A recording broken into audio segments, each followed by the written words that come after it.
The green is Andrew Cross on his outside, this Flannery Moore, and right behind him is Trey Ashby. Trey Ashby needs a win today. On lap number 2, as you can see, Taylor Matthews did not have the best qualifying effort, but she's trying to work against it, starting in 17th place. And there's contact, Timmy Barton, Kelly Ashcroft, Emma Young, right in front of Jamal Schmidt, goes Austin Sanders, Jeb Lacey, and David Cross also involved.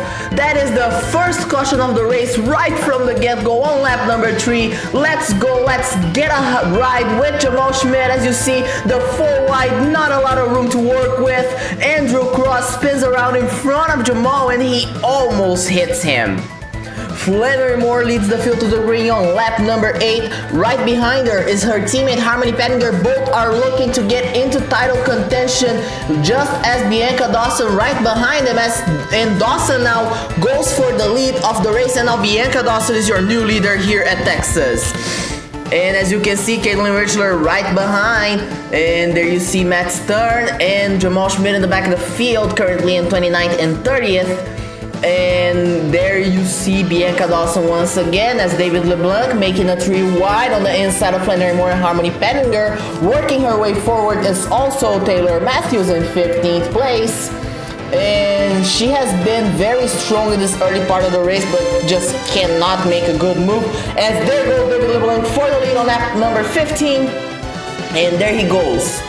As you can see, in 26th place now is Jamal Schmidt. He lost the draft. He completely lost the draft, and now Sten Gustafsson is running in 3rd place, going for 2nd on Flannery Moore. Is that gonna work? Is it gonna be enough? Coming in turn number 3, he has the space, and he's gonna take 2nd place, but Bianca Dawson right behind him as David Cross gonna be the first driver lapped under green flag conditions on lap number 17, coming to lap number 18, and as you see, he's on the outside. He's holding up Gustafsson, Flannery Moore, the 65 of Steven Arroyo, and now he moves to the middle, and now it's a 3 wide right behind him, and he doesn't move out of the way, and it's gonna become a very big mess as he now moves once again to the outside and lets everybody go by.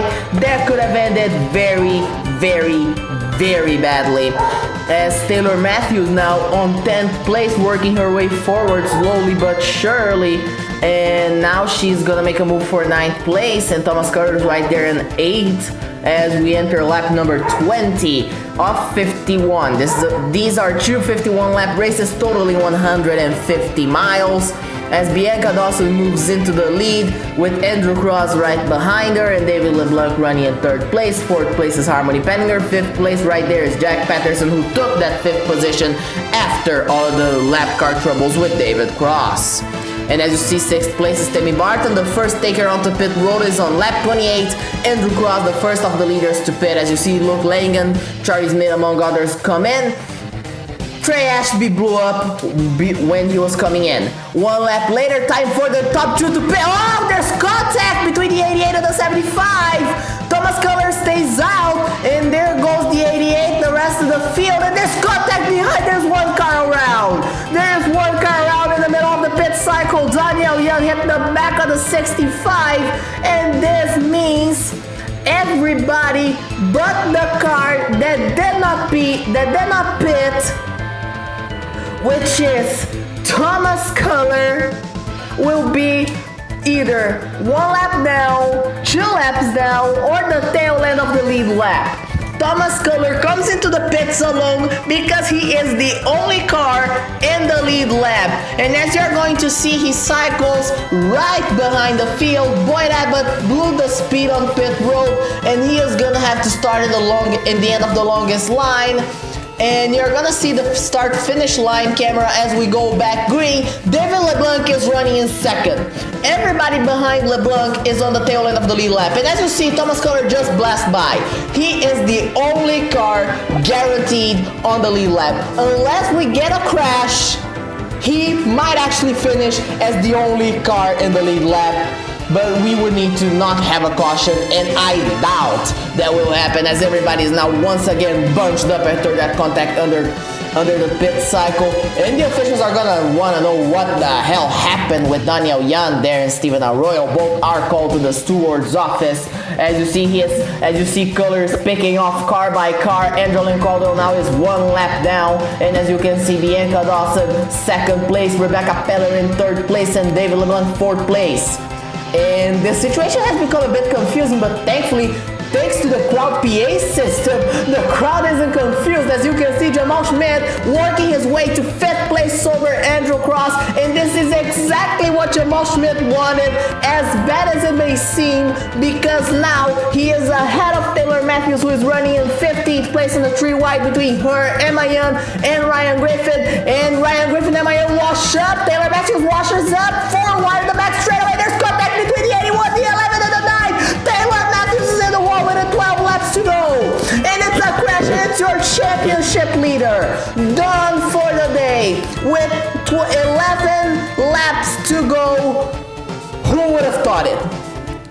2 races to the end of the year, and as you see, the people that are ahead of Thomas Color are back on the lead lap. However, since this was with less than 10 laps to go, we have a single file restart. All those lap cars are going to restart behind Color, and then behind the lap cars, the rest of the lead lap cars. So David LeBlanc, Bianca Dawson, Rebecca Pellerin, they are going to have a hell of a work to do. They have their work cut out for them, as there you see Rebecca Pellerin and David LeBlanc fighting for the 2nd position. As Pellerin leaves, she lets LeBlanc go. She's going to drag behind him, see if she can make him faster by association, which can work as we reach the final 5 laps of this race. And is this race pretty much locked to Color? I don't know. We may even have another caution, and if we have it, then it's a monkey wrench, because we will have the green-white checkered. Only the lead lap cars will contend, and as you see, Lucas Calhoun and Lee Schmidt fighting for the end. For the 18th position, Lee Schmidt did not want this to happen, because he now is 1 lap down and no prospect of recovery, as David LeBlanc starts to pick off those lap cars one by one, and now there's only 2 laps to go. Is there gonna be enough time? I actually doubt it. And now coming to the white flag, Lee Schmidt gave a little nudge to the 20, coming to the white flag, Lee Schmidt on the inside of Thomas Color, and they're gonna go on the freight train, and here comes the freight train, as there you see Lucas Calhoun, Caitlin Richler, Harmony Pettigar are going to work their way down onto Color. And is this going to help? This may be helping LeBlanc, but the space is just too much. Turn number 3, Color has the lead. Pettinger and David LeBlanc are catching up. Pettinger's a lap down, and Thomas Color will take his first win in the North American Auto Club. This is the first win for Thomas Color in this tier of North American Auto Club. David LeBlanc finishes in 2nd place and puts himself in the championship battle, although very narrowly. Luke Lanigan, great result in 3rd place. Bianca Dawson guarantees herself in the title hunt. Rebecca Pellerin closes the top 5. Kelly Ashcroft also locking herself in the battle for the championship, albeit she's gonna be a long shot just like Bianca Dawson and David LeBlanc. Lexi Percy in 8th place. Jamal Schmidt and Andrew Caldwell close the top 10 and are within 200 points of Taylor Matthews in the battle for the title. Tammy Barton, Charlie Smith, and Thomas Tucker 11th through 13th. Sean Cowell 14th. Brian Griffin closes the top 15. Flannery Moore in the battle for the title. Emma Young in 17th. Lee Schmidt wanted to finish better, but 18th was the best he could get after the crash on the pit cycle and after Taylor Matthews' crash, which made him 1 lap down. Lucas Calhoun and Caitlin Richler closed the top 20. Let's go trackside for round number 2. Number 2, surprisingly enough, has no title contenders to speak of, so this is pretty much for all the marbles, just the win and the bragging rights. Max Stender takes the pole position, and right off the bat, he has a great start, as both David Hetzel cars had a terrible green flag start. Ian Robertson on the outside also had a very bad start, and this allows him to open a big gap in this first lap. And by lap number 2, Derek Trent finds himself in 2nd place. Look at Lawrence Stevenson, teammate to Tender. Stevenson will not come back to the series next year. He will move to a management role within that team that he owns. And as you see, there's a 4 wide, Rachel Jackson, Naomi Baldwin, and Kate Taylor and Marshall North. There's contact between the Luke Stark cars, and it's a hard hit. It's a hard hit for Marshall North, a hard hit for Kate Taylor, a teammate hit no less. Let's see what happened from the perspective of Kate Taylor. As you see, he's on the inside of Baldwin and on his inside is his teammate, and they're just avoiding any type of contact, and someone would have to give in. Unfortunately, it had to be these two, and they had to take one for the whole field right there. They didn't have to take one for the team, they had to take one for the field. Nobody in the field went to the pits. Max Tender leads the way, but Kirk Jones already making a move. Kirk Jones did not have a good season. His season has been hard, it has been difficult. He has been plagued with a lack of money. The equipment of his car has not been good. He has been suspended. That has been a terrible season for him. And there you see Riley McKee. He won a race in the Professional Auto Racing Tour, and now he finds himself in second. And there you see Lawrence Stevenson right there trying to make the move for second place, but look who comes right there, Lucy Barton. As we open lap number 18, this race now after that lap 3 crash, things have got very calmer. People are not running as close as they are used to. As you can see, they are like not giving each other room in the sense of not letting each other go by. But there isn't a lot of close, very close quarters racing in that sense. As we reach lap number 28, this was around when the round 1 drivers pitted, but these guys may actually last longer because they are not going at each other much. And as you see by lap 29, everybody among the leaders come in. They are not gonna try leapfrogging anybody because remember what happened the last time. As you see Max Tender coming out and Kirk Jones coming out. Yeah, they did not have...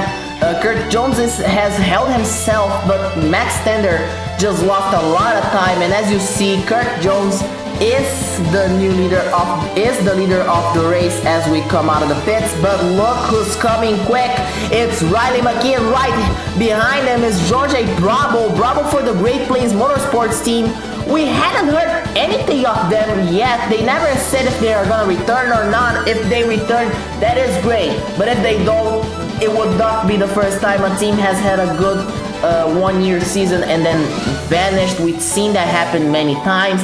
Especially last year, Team Coca-Cola, they ran the Professional Auto Racing Tour, but then vanished and did not contend the North American Auto Club, and we don't think they will return. And the same happens to David Tyner Racing, who ran in 2016 and never returned. And as you can see, Riley McKee has taken the lead from Kirk Jones. You may have watched that on the camera angle. And there you see George Bravo running second as McKee manages through the lap cars of Kevin Whitehill and Pete Muller, both red cars. And now he goes after Max Tender. Tender started having a lot of problems, fell back on the pack, and now he is in the back of the field.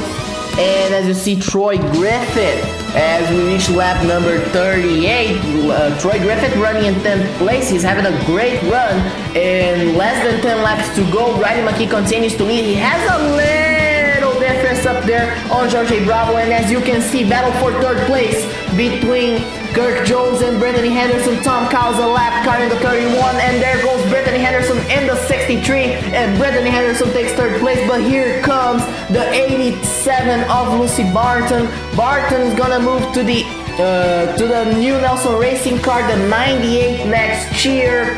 And this is an opportunity she could not refuse. Nelson Racing is undoubtedly one of the best cars in the field, and as we reach the final few laps, Debbie Barton's gonna take the 3rd position from Brittany Henderson.